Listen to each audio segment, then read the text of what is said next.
Well, good afternoon. Today we're going to, well, maybe we will.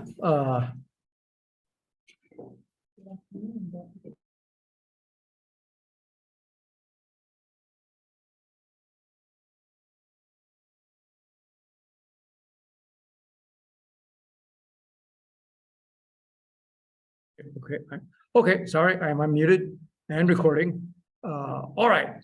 If I can get the slides to behave, there we go. Talk about digital certificates and several other related topics. Point out a couple announcements from the university that if you hope to graduate at the end of this semester, you better tell the administration you have to apply for graduation by Friday of next week. If you do not apply by Friday next week, then you simply aren't graduating this semester. So let's take care of that question. Just comment. Just yeah. Okay. All right. Another item. The first assignment, actually assignments plural, have been posted for Comp 422 and Comp 620. It was meant to be one assignment, but it was easier on Blackboard to split it into two pieces, neither of which is extremely long. One of them is multiple choice questions, about how easy can you get multiple choice questions, and there are 17 of them, so it's not that long or difficult. And mostly there are questions about the Bell Laputa model, the BIBA integrity model, and the Microsoft Access model. It'll say, you know, Joe is like this, and the document's like that, and what access does he have? Yes, pretty much that's it. That's due 6 o'clock on Tuesday of next week. The day after, or Wednesday at noon, is the file signing. That requires you to do one of two things: either get a file, digitally sign it, and upload the signed file to Blackboard along with the signature. If the signature is a separate file, if you use PGP, it will be a separate file. I want to see both of them. Actually, my TA wants to see both of them. Or you can send me digitally signed email, in which case I'll take a look at it, and that's simple enough. So those are two assignments. Let me know promptly if you have questions about the assignments.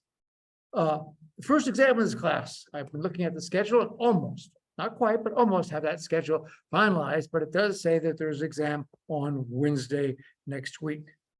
So before then, the assignments will be due, and they should be, of course, the one that's Blackboard multiple choice, that's going to be automatically graded by Blackboard, and you'll be able to see the answers immediately after the due date. The other one, signing a file, well, you'll know whether you did or didn't do it. Okay, so next week we have an exam. The exam is going to be online, and I'll probably make it available like the full day, like from usually like 6 a.m. in the morning till midnight. So it's almost available all the time. It will not take you 18 hours to do it, but you know, just make it available because people have different schedules. So make it. What to do about the class time? We have a class from 4:30 to 5:45 on Wednesday that day. I was thinking we would just make it optional and a time for you to ask questions. So if you have been looking at the exam and you go, I have no idea what he means by this, you can always email. You can always email me, send me a text message, and I'll respond to that. If necessary, we can Zoom together and look at that. But I thought I'd have time to just answer general questions on Wednesday at 4:30 as people need.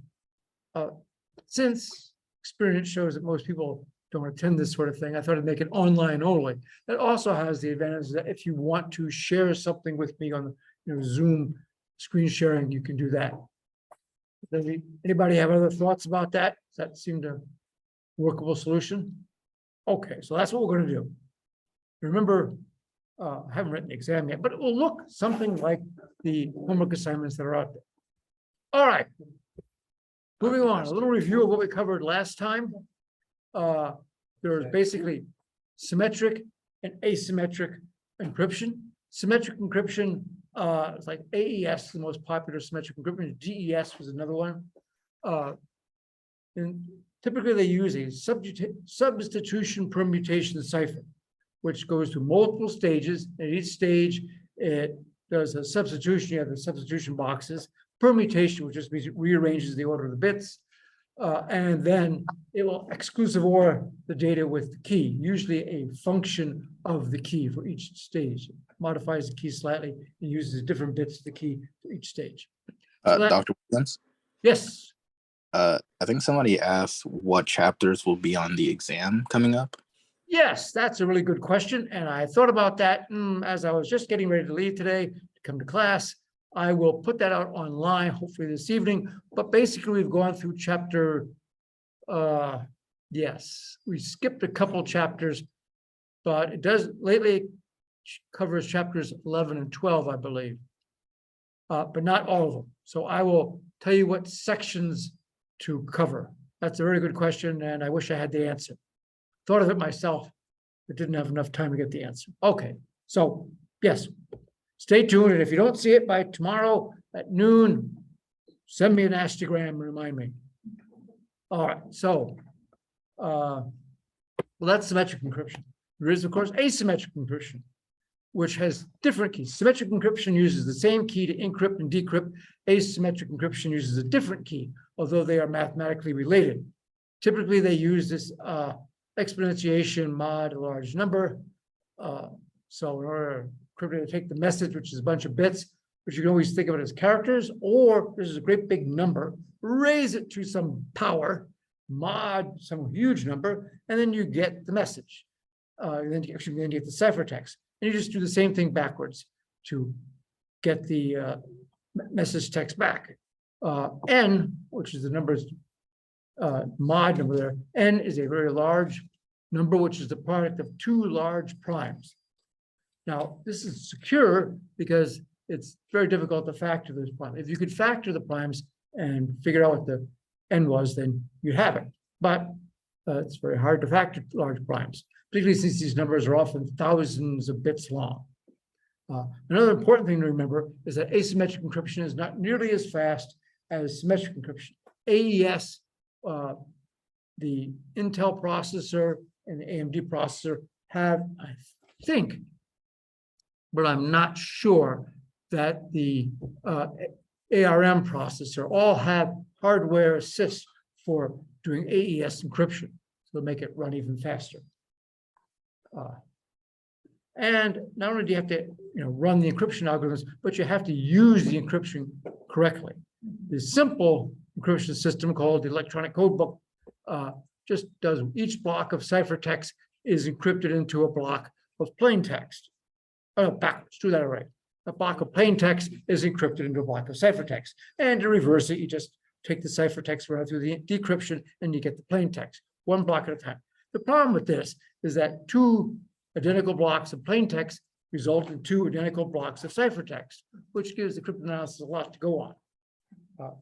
Particularly, by the way, if they're doing multiple messages encrypted at the same key, many messages start with the same sort of thing, some sort of header, that will be the same. They'll see the same ciphertext and they can see what's different. Okay, so recommended that you don't use electronic codebook method. There are multiple streaming encryption systems, of which cipher blockchaining is very popular. Basically, in all the streaming systems, the ciphertext is usually exclusive OR in some form with the plain text. Here, the ciphertext from the previous block is exclusive OR with the plain text, and then that's encrypted and so on and so on. It all starts, since block 0 has nothing to go, so it takes an initialization vector, which is just a bunch of random bits. You have to send the random bits to the receiver because they need to use the same initialization vector to decrypt it. Typically, that's like the first 16 bytes of the message is the initialization vector, and the rest of it's the ciphertext. Nice thing about that is if you send the same plain text multiple times for the same key, you use a different initialization vector, it looks different every time. Okay. Now, hybrid encryption. Hybrid encryption is a combination of both asymmetric and symmetric. And this is very popular. It's used in HTTPS and other online secure systems, such as SSL, TSL. Basically, it uses public key encryption at first to encrypt a key. In other words, one side makes up a random number to use as an AES key. It has to be a 256-bit random number, and almost any random number works.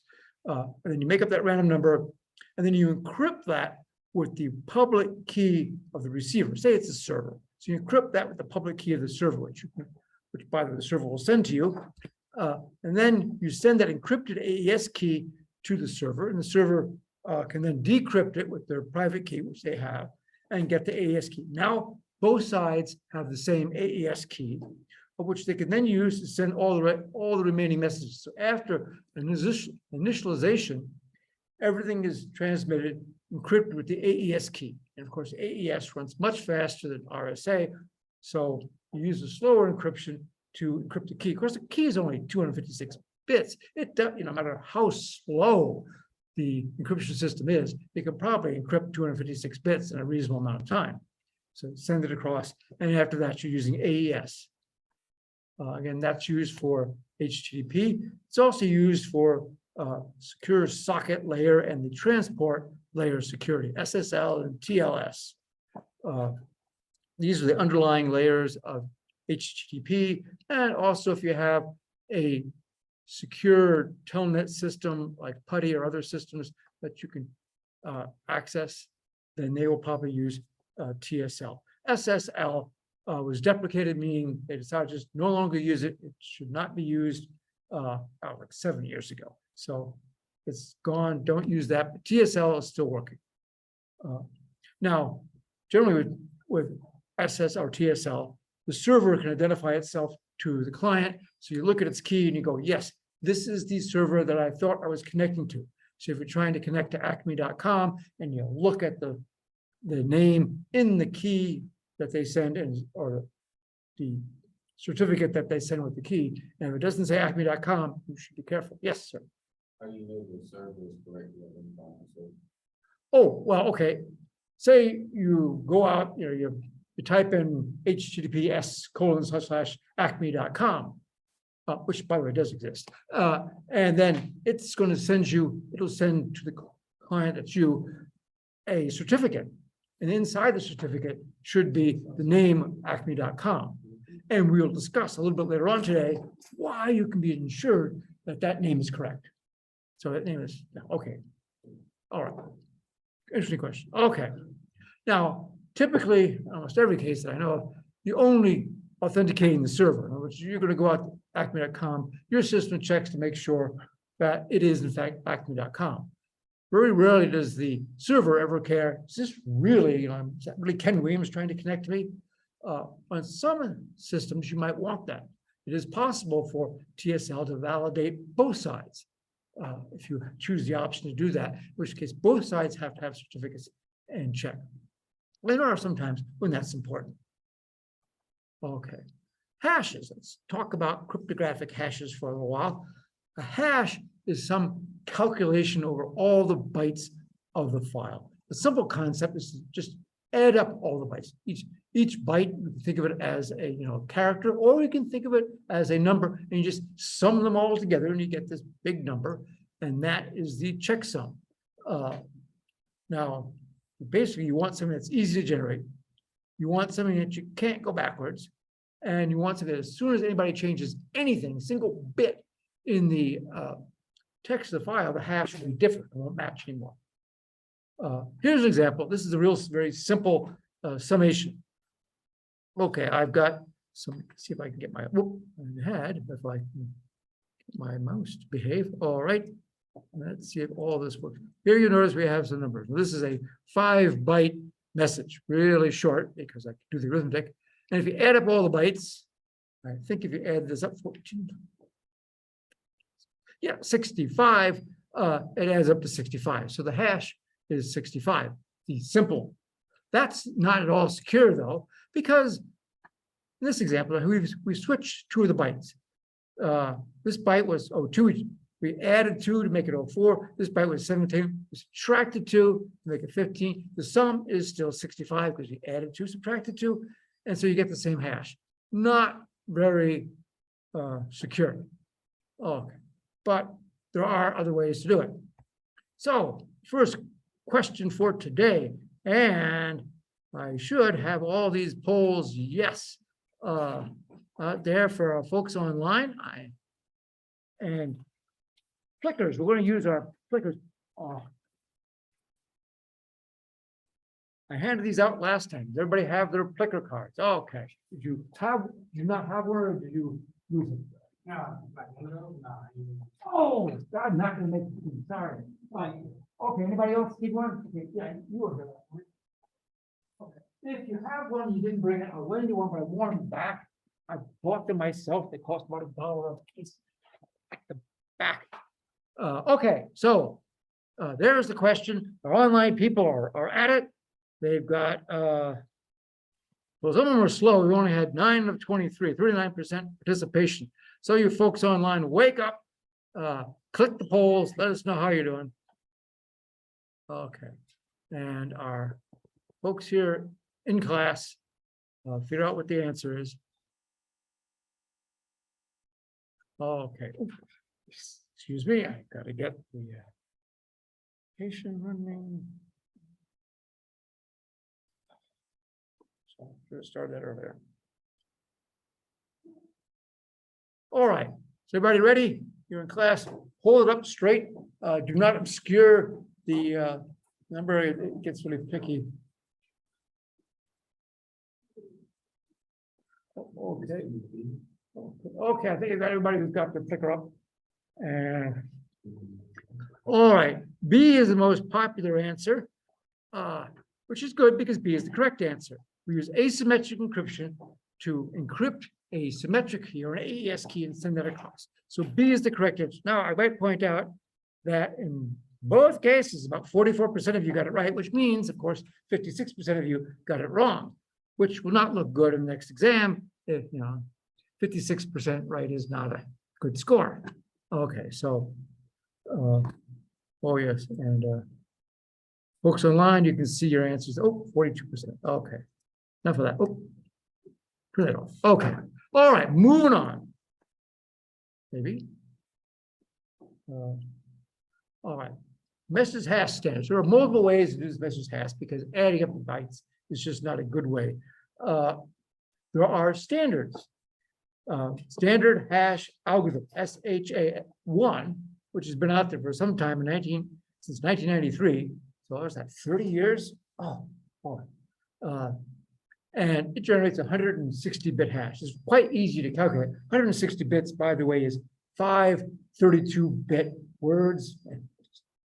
It's pretty simple to calculate, and it's sort of kind of secure. It's not as secure as SHA-3, which is an updated, much more secure version, which comes in different sizes. Instead of being 160 bits, which some people thought was a little short, they've got, you can see the multiple sizes there. They also have an encryption called Blake 3. Blake 3 came out just a couple of years ago, and it's pretty efficient. And also, it's parallelizable, meaning you can do it with multiple processors. There are several other algorithms that have been out there. You might wonder what was between SHA-1 and SHA-3. Well, of course, SHA-2, which proved not to be as secure as they wanted. Also, MD5 was a hash algorithm used for some time until some clever cyber-analysis found out it is not as secure as one might want it to be. It is interesting to note that in the United States Cyber Command, if you look really carefully, inside here, there's a bunch of numbers. What are those numbers? That's it. MD5 hash of their mission statement. These guys are obviously geeks.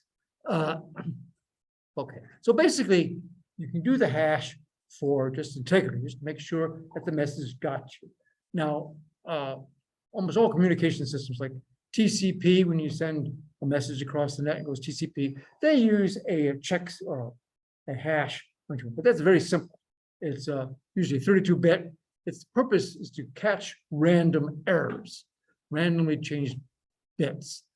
It's very easy to calculate, particularly with hardware, and so they put it in the messages so they can detect that a message transmission error has occurred. It's just to check for random errors. It's not to check for somebody trying to get you, for malicious attacks, which is SHA-1, and others are there to protect you against malicious attacks. So when you send a message across there and you've hashed it for security, then anybody can rehash the algorithm. If they want to, Alice sends a message to Bob, but in the meantime, Eve in the middle, eavesdropper, captures that message, changes a little bit, does the hash because she knows how to do SHA-3, and sends it on to Bob. Bob will receive it and it'll have the correct hash. Well, you can fix that by encrypting the hash. You don't need to encrypt the entire message, just encrypt the hash. So you calculate the SHA-1 or SHA-3, whatever your favorite hash algorithm is, and then you encrypt the result, which is relatively short, just a few bytes, and append that to the message. And the other side, when they get it, they will decrypt the hash with the appropriate key, and you can do symmetric or asymmetric, however you want to do that, key, decrypt it, and then compute the hash themselves, compare them, and if they are the same, you have pretty good confidence that not only did it not get changed along the way, but it came from who you think it was. It came from the other side that knows that key, because they didn't know the proper key, they would not be able to have encrypted the hash so that when you decrypt it, it comes out correctly. So it ensures that not only did you get it, but it's on the authenticity that you got it from the correct person. I think I just said this. Again, you can use symmetric or asymmetric keys. Okay. And here's how it goes. First, you got a file that you want to send, or an email message, or a block of information that you're going to send across the web. First, you compute the hash. So you run your hash algorithm over it, got the hash. Now you encrypt that and you append that to the end of the message you're going to send. When the other side gets it, they compute the hash themselves. They decrypt the hash that they received from you, and they compare them. If they are the same, bingo, they're good. If they're not the same, the receiver should probably not trust the received packet. Okay. Now, so the hash system, make sure that the MAC, the media message authentication code, make sure that the message has not been changed. You know who it came from, you know that it hasn't been changed, but it doesn't hide the contents of the message. Because anybody could read the message going across the net. Well, anybody who has access to sneak in there and look at the messages can see it. It does not protect the messages, it doesn't provide confidentiality, it provides integrity.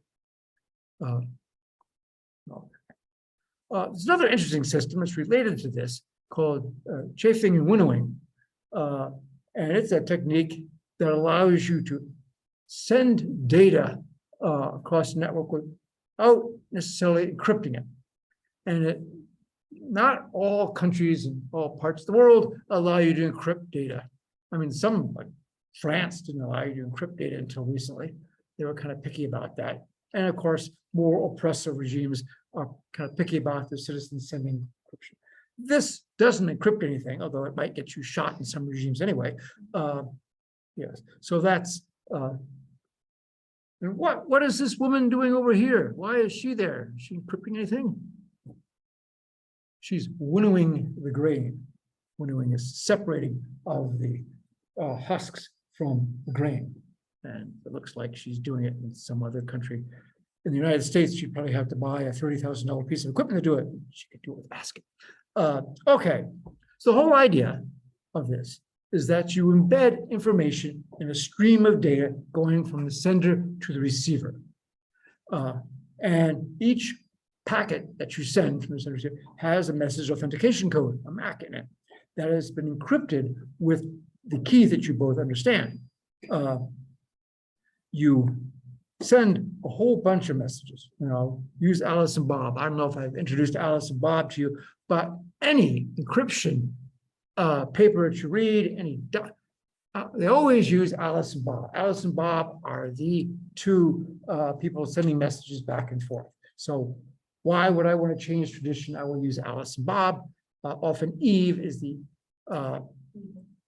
evil eavesdropper, and Kathy, C's and Kathy, is often a trusted third party. So these are the people that you see, and they always use the same names, usually in these papers. Okay, so we have Alice and Bob. So Alice is going to send a message to Bob. If she divided her message in this example, which I well, the textbook mentions bits. You don't have to go down to the bit. You can go bytes or any group, of information that you want to send. But a bit is pretty insignificant. And you send that bit along with the serial number, so you make sure the other side doesn't lose it, and a message authentication code that has been encrypted with the appropriate header. Okay, so then Alice sends a message to Bob. In addition to the message that she sends a bunch of random messages that have random bits and random numbers for the message authentication code. So when they send the random, so when the receiver Bob gets a proper message, he will do the hash, decrypt the received hash, see if they match. If they match, this is a bit I want to save.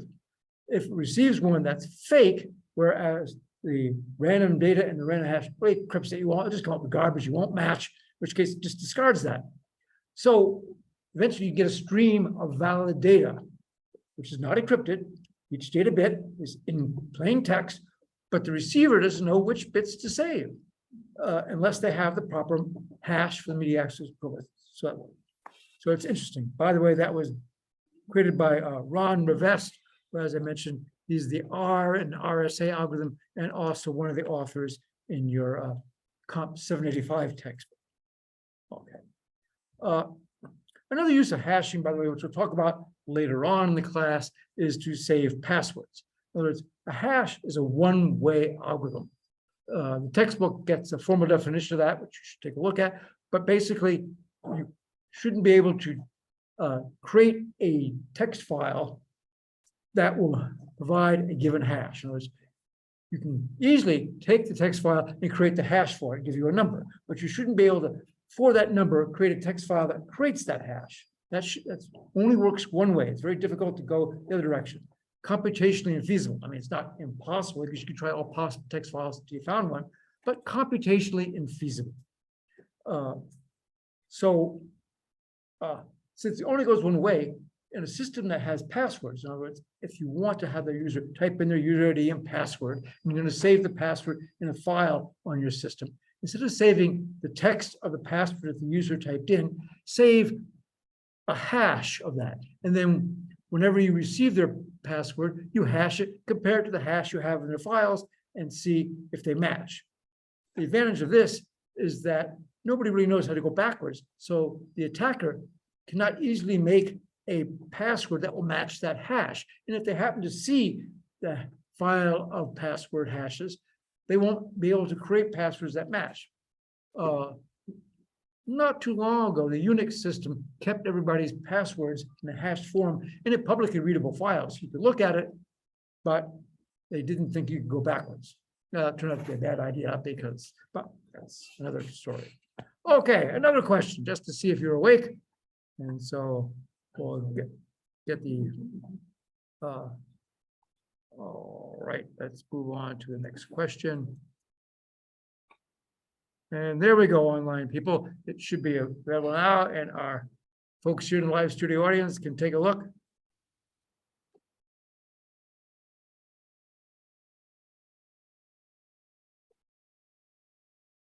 Okay.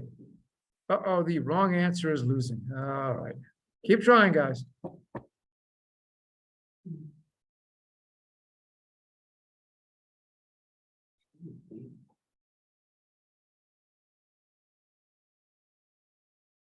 Okay. All right, let's try this. Okay, if I got the card up. Okay. Do you have a card? Did you ever get one? I do. But you forgot. Okay, I don't know, lend you card. I want it back. Oh. Oh, card. Let's do it then. Cards up with the proper orientation, of course. One. There we go. Okay. Gotcha. Gotcha. Okay. Oh, that's good. All right, got everybody. All right. Okay, everybody online? Anybody else got it? All right. Well, we have let's see, out of the combination of 25 responses here in class, 18 responses online. Share the results online. You can see the results online. B was a very popular answer. It's not the correct answer, but it was a popular answer. A was also popular. A was popular online, but not in class. B was popular in class, but not online. The correct answer is C, occasionally sends random data. Yes, occasionally just sends random packets. It does not encrypt the data using ASA or RSA. It doesn't do any encryption of the data at all, because this is a system that you can use where encryption is not allowed. Okay. Well, later in class, we will talk about ways of hiding data. So, we're back there. Stop sharing and close that. Okay, and we will. Okay, digital signatures. Okay, a digital signature is a way to ensure that the message came from who sent it, and support non-repudiation. The fact that if they send it to you and it is digitally signed, they cannot claim that they didn't do it. Okay, we're supposed to do the same things as we do with a regular handwritten signature. It is not a handwritten signature, it's a calculation over the text. Difficult to forge, of course. You don't want anybody to be able to fake it. You want to easily check that it is valid. You don't non-deniable. That means if somebody signs a contract using a digital signature, that they cannot later say, "Oh, I didn't really mean that." You know, if you signed it, it's got to be you. Of course, easy to implement is always nice, and you want it to be different from document to document. That is, if you're signing two different things, they should be signatures should be a different bunch of bits. Otherwise, somebody could just copy the bits in one, put it on the other one, and be done. Okay. Digitally signed doesn't in any way obscure the data. It doesn't try to provide hiding the data. It simply makes authentication. They typically use RSA, public key encryption. Now, one of the nice things about RSA is that you can encrypt with the public key and decrypt with the private key, or the other way around. You can encrypt with the private key and decrypt with the public key. It works both ways. And so they use a media authentication code, a MAC, which is a hash that's been signed with asymmetric encryption, usually RSA. Okay, here's the process. There's the text, which you can read, but let's go over the picture. I like pictures. Okay. Whole idea is we're sending the plain text from user 1 to user 2, and we're going to send it so anybody can look at it, but we're going to put a digital signature on it.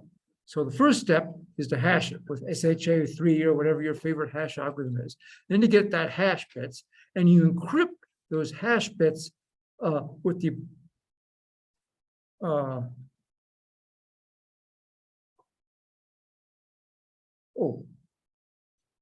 is this right? I don't think that's right. No, you've got to encrypt it with the public key of user. We don't have private key. Let's see.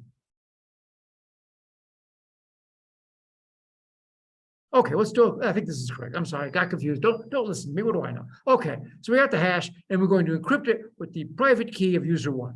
This is a asymmetrical public key system, and so the user's public key is available out there somewhere. And so we encrypt it with the private key, and we append that to the end of the message. So now the message is the original plain text, and at the end we have the MAC that has been encrypted with the sender's private key.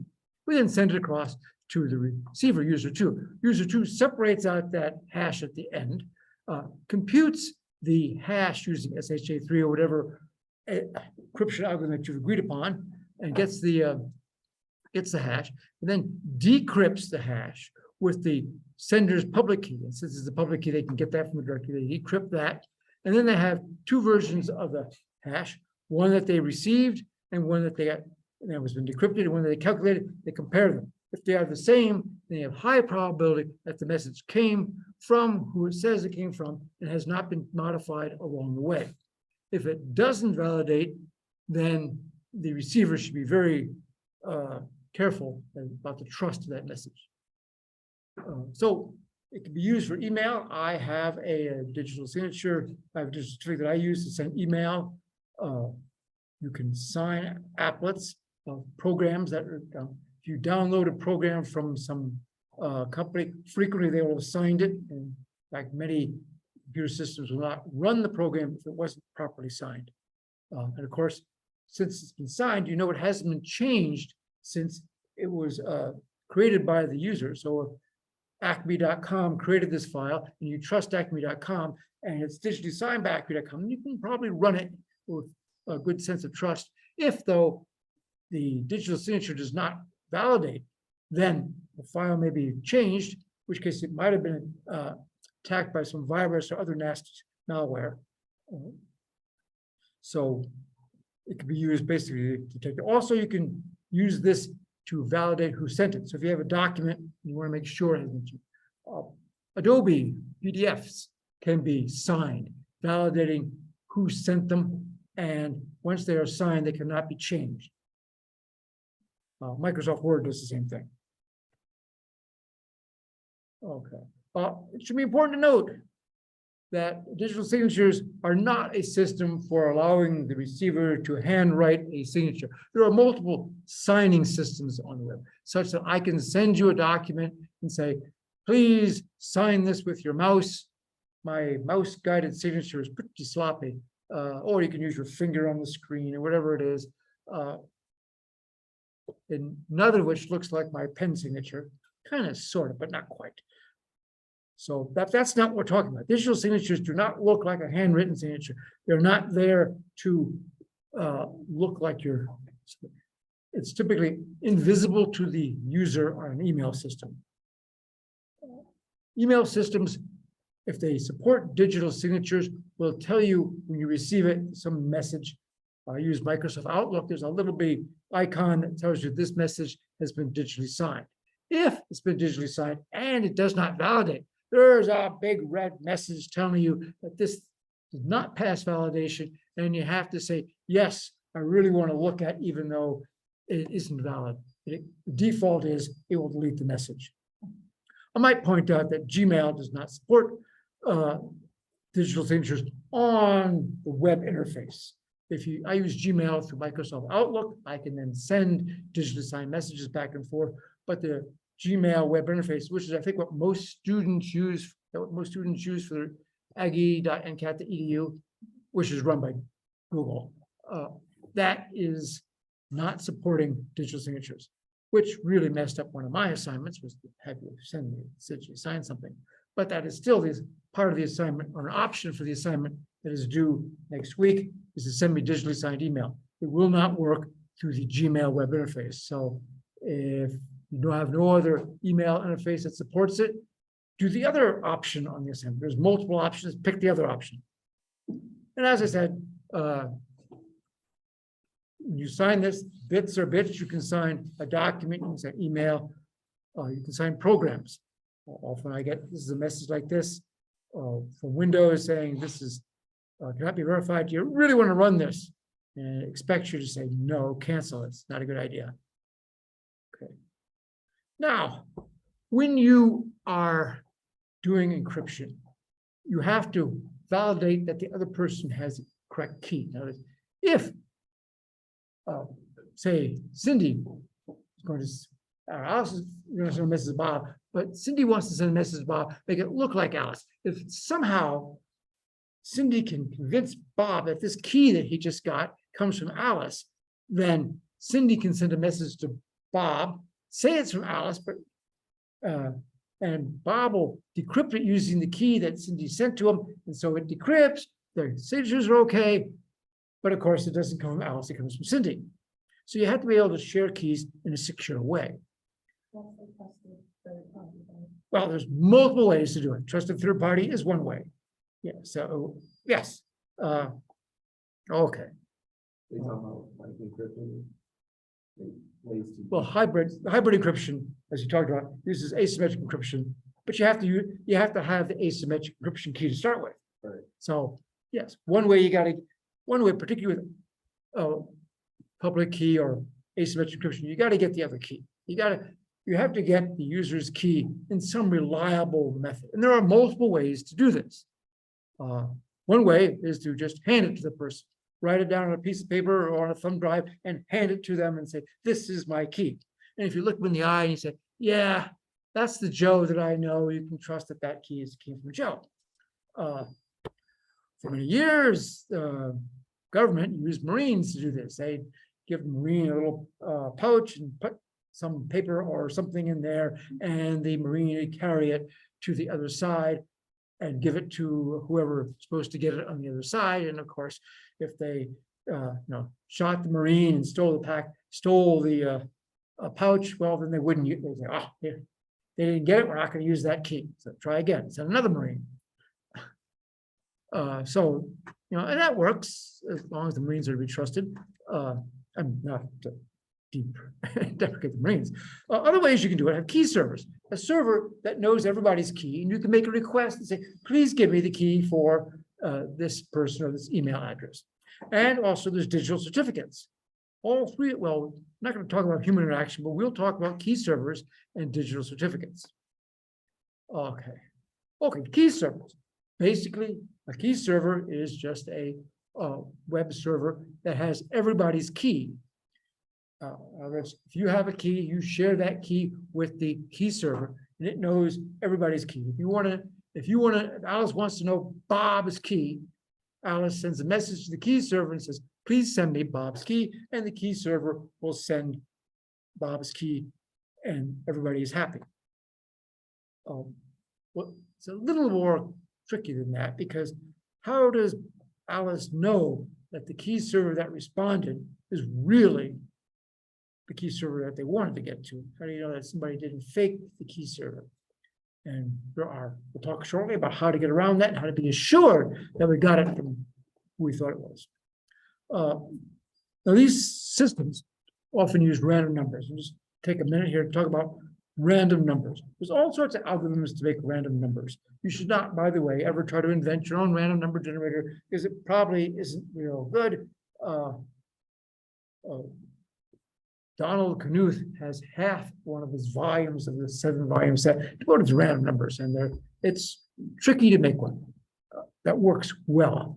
It's best to use an existing random number generator. Now, mostly pseudo random number generator, pseudo meaning it's just an algorithm. You take this number, typically you take the number, you multiply it by the constant, add another constant, divide it, and take the remainder, and that's the next value you're going to get.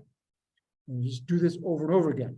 But once you know one value, you can know the other one, just run through that algorithm, multiply, add, divide, and you got it. Just keep doing that and gives you a string of random numbers. So if somebody knows what one of the random numbers is, they can calculate the next one.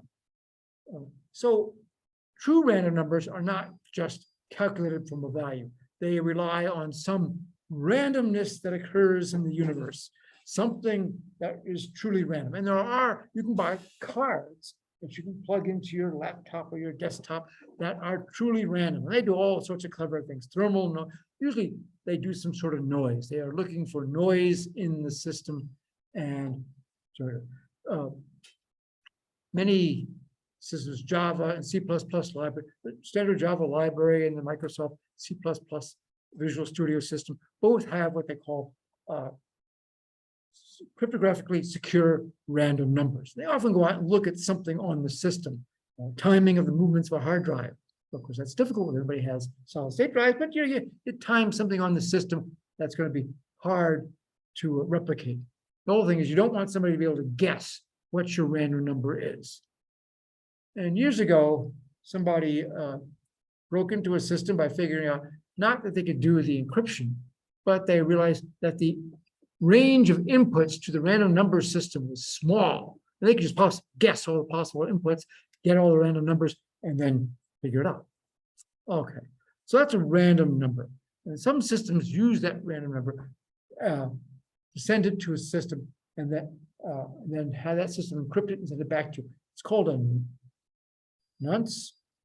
I would say nonce, but it's number once abbreviation, which might say it's anyway, nonce.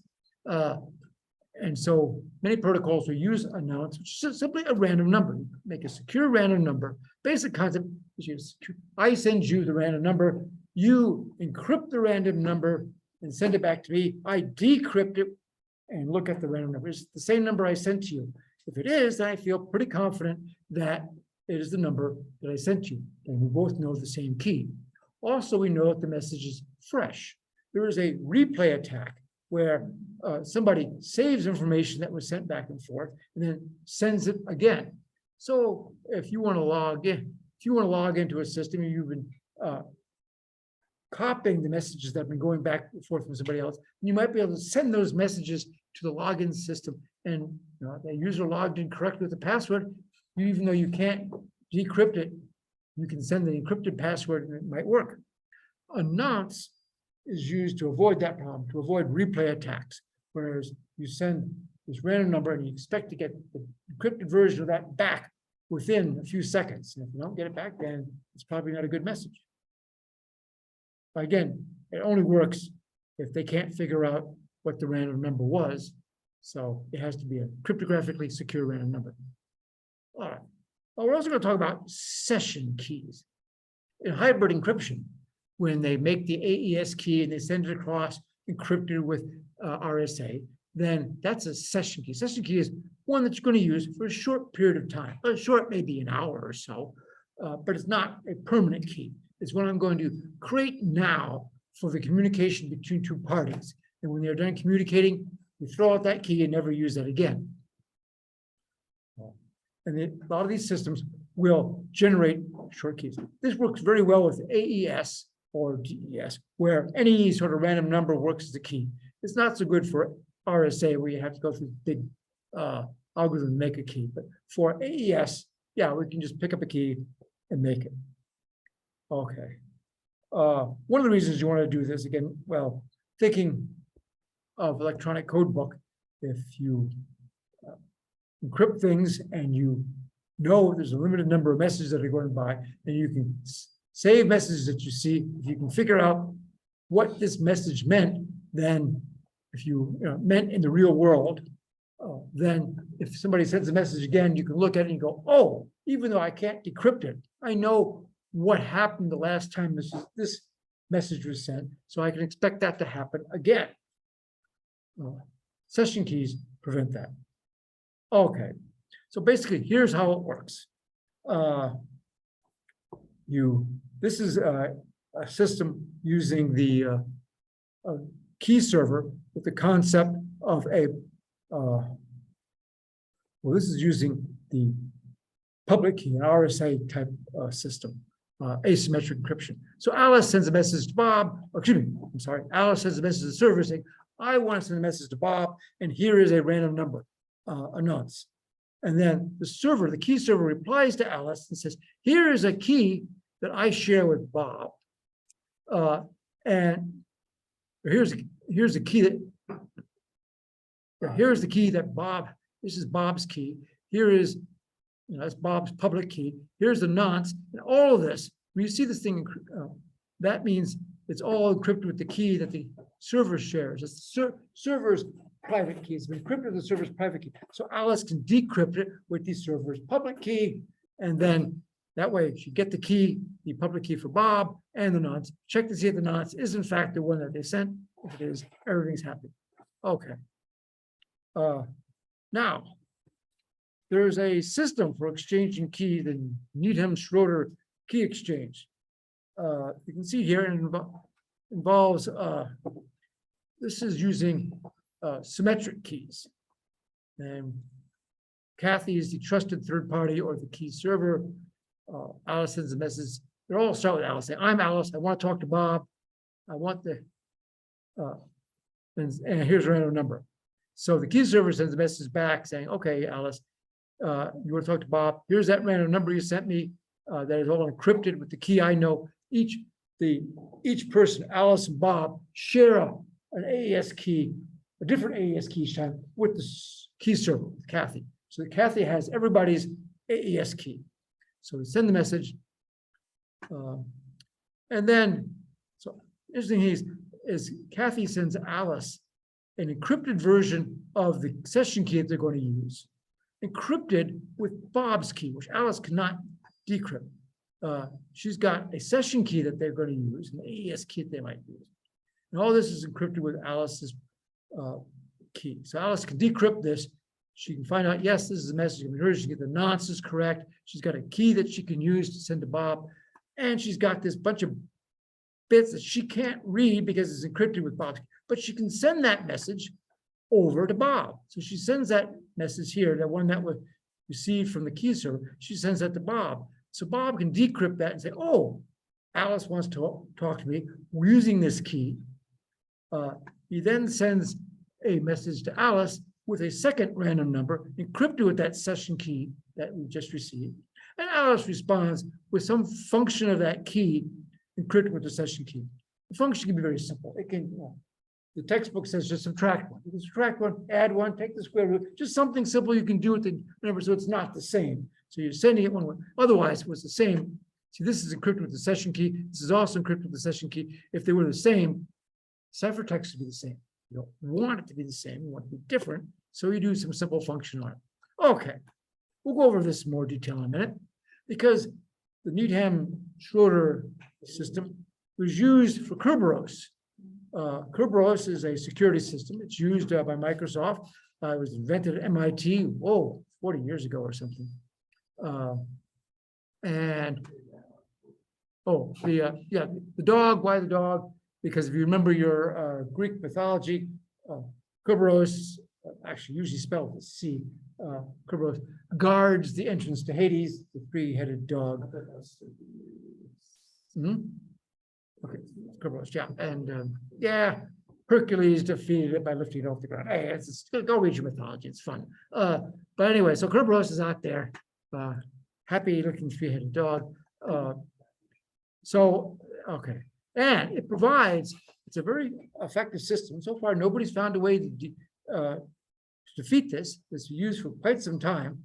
It provides authenticity and secure access. It's designed to allow a user to access servers around it. So if you want to use a printer out there and you want to send a file to the print server, we have to have authorization to use that printer.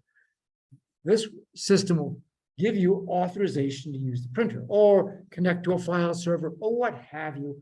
What other service that you want to connect to that should be secure. This way provides authenticity and message security. Okay, so there are three types of servers to talk about here. There's the authentication server. The authentication server is used to validate, yes, if you say you're married, do I really expect that you are married? And then there's a ticket granting service that sends out keys for everybody. The ticket granting service knows everybody's key. Every server has a key, and the ticket granting server knows every server's key. The authentication server knows every person's key. And then the servers, now both of these servers, ticket granting server and the authentication server, well, the two different logical servers are usually put in the same machine, the same computer. Okay, now keys. We're using symmetric encryption like AES or DES. And originally this thing used DES because it was 40 years ago. AES hadn't been invented, but now it uses AES. And every user has a secret key. The secret key is some derivation of their password. So you type in a password, it does some function on that password. That becomes your encryption key, and that's what it uses. You know that encryption key, and the server, the authentication server, knows that encryption key. There's also an encryption key known only to the authentication server and ticket granting server. That allows the authentication server and ticket granting server to send messages between each other that only they can read. And again, each server has its own key for that service. And it creates session keys all the time for everything. So let's take a look at how this works. In the system, they use a modified version of Needham-Schroeder that has timestamps. So you can't replay messages later on. Timestamps are only good for a very limited amount of time, and that could be a couple hours if you're talking to a print server or a file server, or only a couple minutes if it's between the authentication server and the ticket granting server. I got a bunch of pictures here. None of them show the timestamps, but imagine the timestamps are there. Okay, so this is the general format. I've got a little box here. It has the data inside. And on top, it says the key will indicate what key is used to encrypt this. Typically in the text, they use curly brackets to surround data and then a subscript after the curly bracket indicating what key was used. And I just went graphic to do this. Okay. All right. And again, the client authenticates itself to the authentication server. And you only have to do that once a day or so. So you first log in, you type in your password, goes off the authentication server, which says, oh, yeah, I think that's you, and we move on. And the ticket granting server is accessed once for every different server that you want to access. So you need to access your file server. You go there once to get access to the file server, maybe once to go get access to the printer, or whatever application servers you want to access. Okay, so to log in first time, the user sends a message to the application server, or excuse me, the authentication server, and sends it the user ID. UID is the name of the user ID, and a random number, the first nonce you're going to see. Okay. Now, the authentication server sends back a message with two parts to it. It sends back a message with a new key that it can use to access the ticket granting server. This is encrypted with the key that the authentication server and ticket granting server share. Only those two servers know. Of course, usually in the same machines.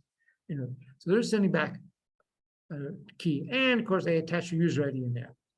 Again, that's what it says here: user ID and new key, encrypt with it.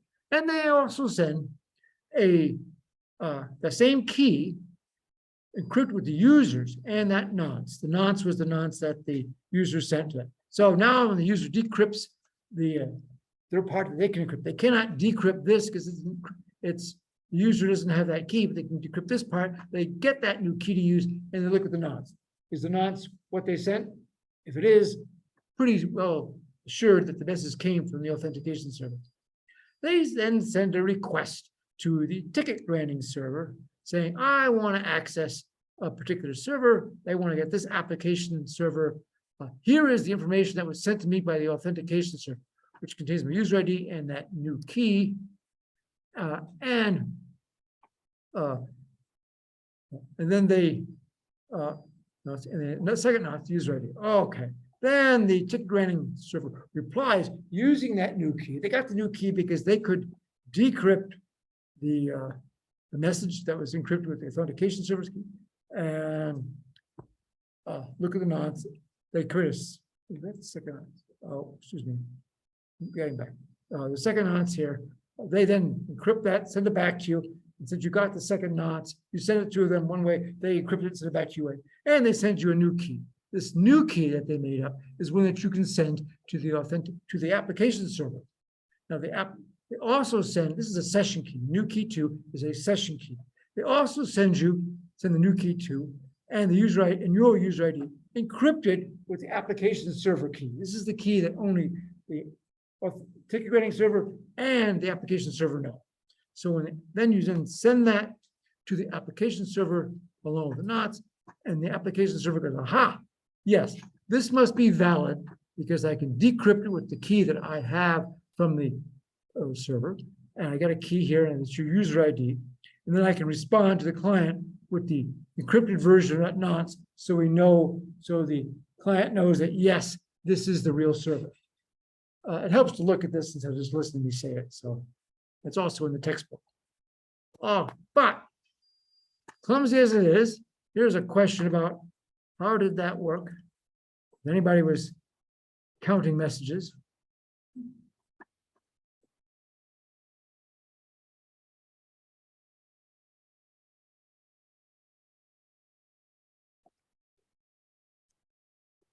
Okay. All right. Yeah, use the plastic ones. The plastic ones, you have paper ones, plastic ones are easier to clear. My printer is not particularly clear. All right. So getting some messages from online. We've got 60% participation. Okay, let's see how it is. Everybody ready? Hold it up and press the button. Now, there we go. Click. Yeah, flash is up. Okay, it looks like everybody. And, oh, we have a tie.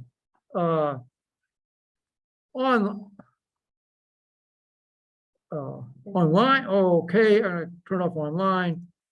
Now online, we can see that 71% of the people clicked 2. 8 out of 25 people here in class picked A.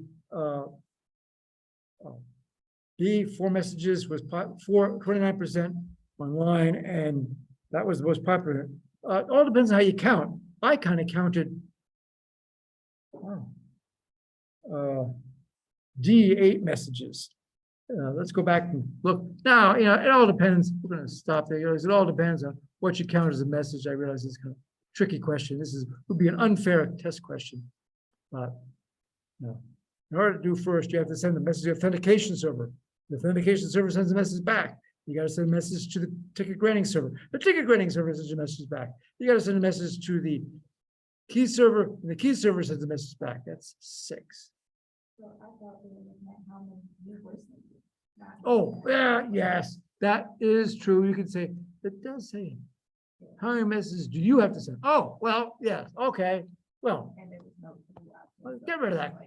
get rid of that question. Okay, who wrote that question anyway? All right, so, yes, anyway, the purpose of that question was not to ask a meaningless number, which to give you an indication that there were a number of messages you have to send to several different servers in order to get going. Once you've got that taken care of, once you've got the key that you can use and send to the application server, then nothing else, nobody else is involved. You can send messages to the application server as also. Now, another way to pass keys around is to use digital certificates. And this is a popular part of public key infrastructure, a PKI. A digital certificate contains the user's public key along with the name of the user, their email address, or their server name, and several other pieces of information. The digital certificate is signed by a certificate authority. Certificate authority is somebody that both parties trust. And there are people like that sell digital certificates, and they are digital certificate authorities. And you have to know the public key of the certificate authorities for this to work. So let's take a look at how this works. Okay, in this picture, we've got data. So we're going to send, say, an email message from Alice to Bob. And so here's the text of the message.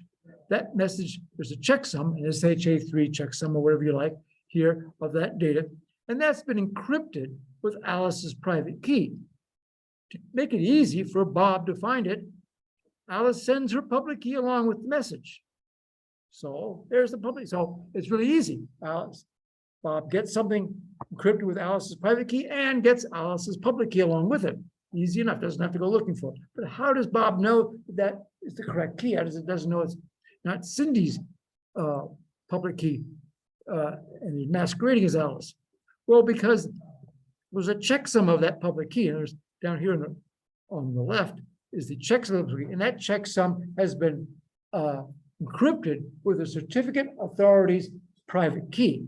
So when Bob gets the message, he does a checksum of Alice's public key, and then decrypts that with a certificate authority's public key, which everybody is supposed to have, and sees if that's correct. If the checksum that Bob produces for the key matches the one we received and decrypted with this public key of the certificate authority, then it can be trusted. Then having Alice's public key and trusting that it is in fact Alice's public key because the checksum is correct, can then checksum the data, decrypt with Alice's public key, see if the checksum is correct, and then feel confident that it's got the data from Alice and it hasn't been modified. You can use this in all sorts of ways. There's a concept of a chain of trust where one entity encrypts the checksum, which another entity which encrypts the checksum and so forth. Here's an example. All right, using a university setting, since all of you are familiar with universities, imagine we have a faculty member, each faculty member has a public key. And that public key is given to them by their department chair. And the department chair knows who their faculty member is. I think, hope the chair knows them and can hand them, hand it off or whatever method they want to give the faculty their public key in some secure method, public and private key. So now this is again encrypted with the chair's public key, but who knows the chair's public key? Well, that's because the chair's public key is part of their certificate, and it's been encrypted with the dean's private key. And then the dean's private key is encrypted with the chancellor's private key. You only have to know the chancellor's public key. Everybody on the campus needs to know the chancellor's public key. And then if you have the chancellor's public key, you can decrypt this to ensure you got the dean's private key, which you can use to decrypt this, ensure you get the chair's private key, and you can public key, and you can decrypt this to get faculty public key, and what you can do is message. So it's hierarchical, a chain of trust, in that if you have the chancellor's key, then you can get the dean's key, then you can get the chair's key, and you can get the faculty's key, one after another. Okay, another question.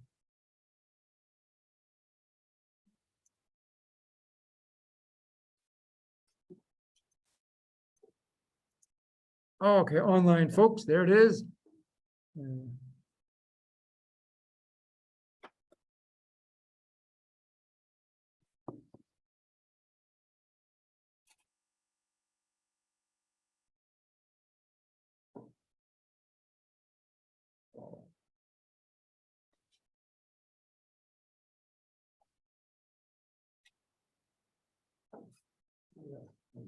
Okay, ready to give this a try? The online folks are, yeah, 65% there. We'll do this in class. Okay. Oh, yeah, that works. All right. And B is the popular answer, and which is really nice because in fact, B is the correct answer. Okay. Well, I think I'm confused. I could be, but I thought typically like the digital certificate has the hash of the message encrypted with the private. Oh, well, okay, the digital, backing up, perhaps I was confusing here, okay. The digital certificate is this part here at the end. It contains the key.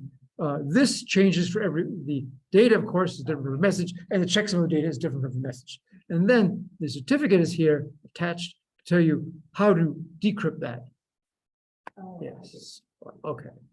There are multiple standards for keeping the certificate information we're passing around. X.509 is one by the International Telecommunications Union, which is part of the UN, sorry, yes, part of the United Nations.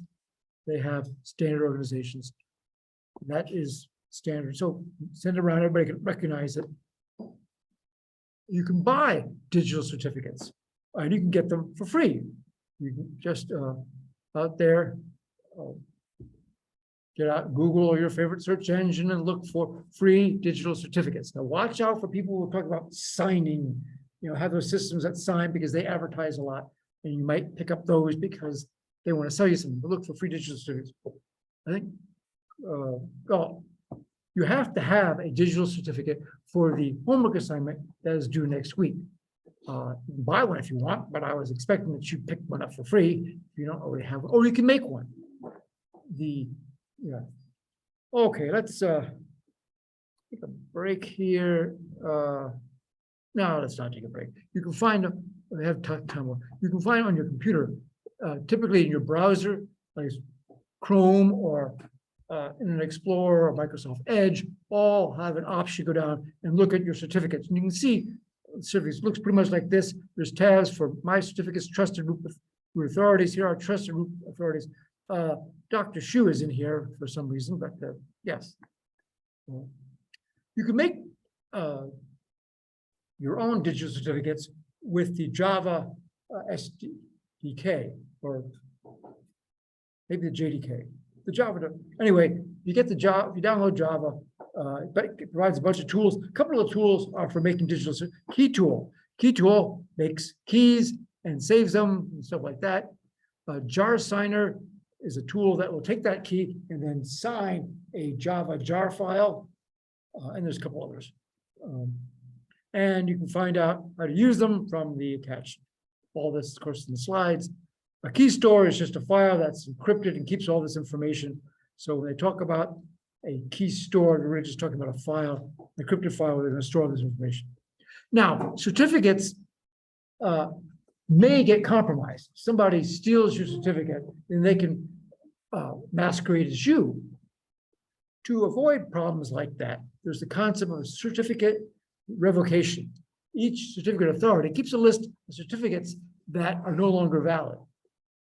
And when you use a key, you receive a certificate, according to the rules, you should then go out to the certificate authority, whose name and server address is in the certificate itself, go out and check and make sure that this certificate has not been revocated. Several years ago, somebody asked one of the popular certificate authorities for a key under the name of Microsoft, and the certificate authority gave it to them.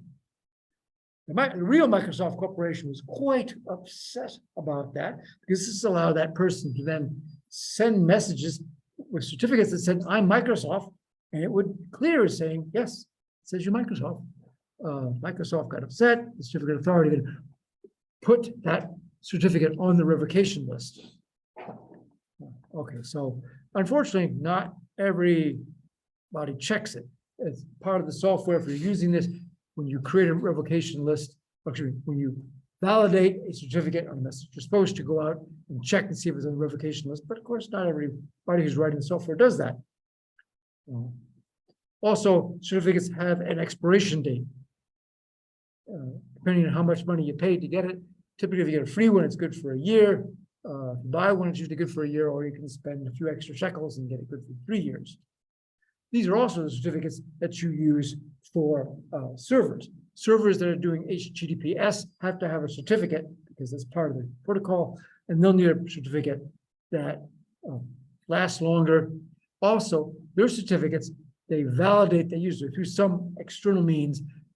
If you're going to get a certificate for Acme.com, that's the certificate authority is supposed to validate that you are, in fact, Acme.com. Yes, and there are problems with that. Let me mention that. There's a system that uses certificates. It's called Pretty Good Privacy, PGP. Pretty Good Privacy has been out there for a while. Was that 30 years or so? And it's still in use. It's a very easy way to sign something. And you may want to consider it for the assignment that is requiring you to sign something. You can use any way you want, but this is one way. You can get open PGP, or if you have a it runs on Unix and Macs and Windows and everything. There's a Windows system, PGP for Win. That's a more GUI system. I think there was one for Macs. This is what I have a Windows system, so that's what I used. And you can encrypt files, or you can sign files or emails and send it across. Here's basically how it works. You take, they create a random key, and then they use that random key and they encrypt your data. And then they encrypt that key with the receiver's public key. You can see this is RC, this is AES. And then they send the encrypted data and the encrypted key along the message. And the other side, when you get it, separates out the key, decrypt it with their private key, use that encrypted key to decrypt the data, and voila, see if you get the right data.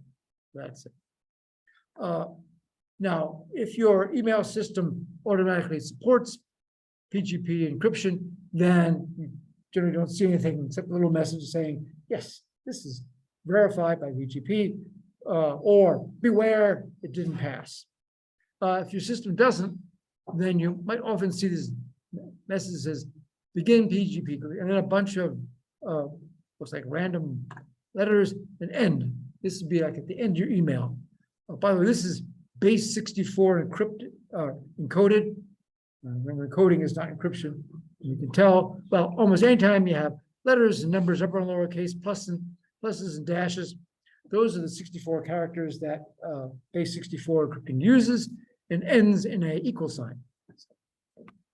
That's much, and that's, okay, how we do? We are out of time, so we're gonna let this go. I gotta tell you the story. Back in, up till 1999, the government didn't allow you to use or export encryptions that use over 40 bits. Well, even in 99, a couple laptops could decrypt this in a couple days. So it wasn't real strong. The government was paranoid and they didn't want people.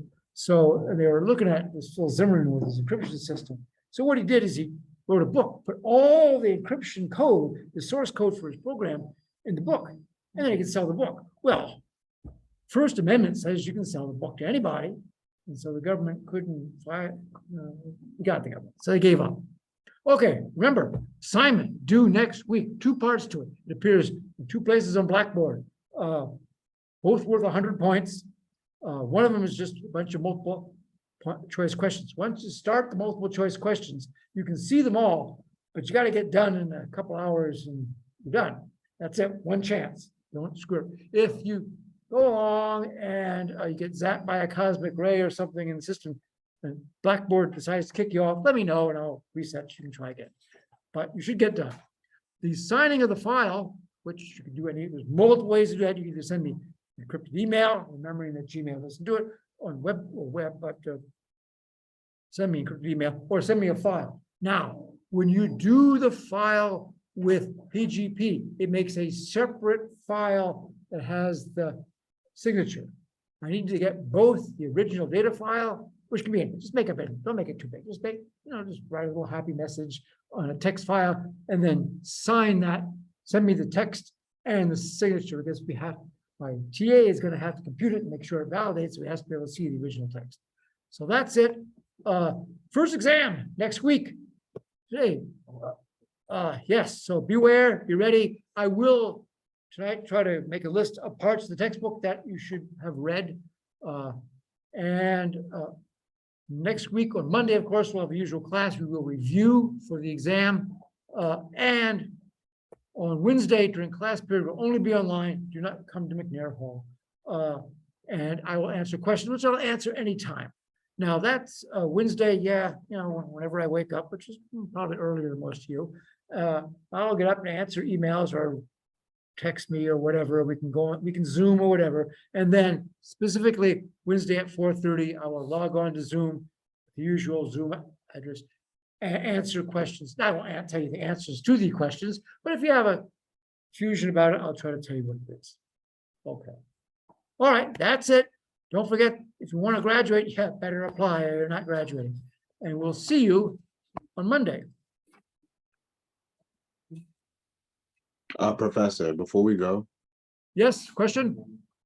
yeah, so the dates on those assignments, the signing assignment and the access questions are flipped in the slides versus Blackboard. Like on Blackboard, it says the access questions are the 14th, the quiz is the 13th. I just want to get some clarification on those dates.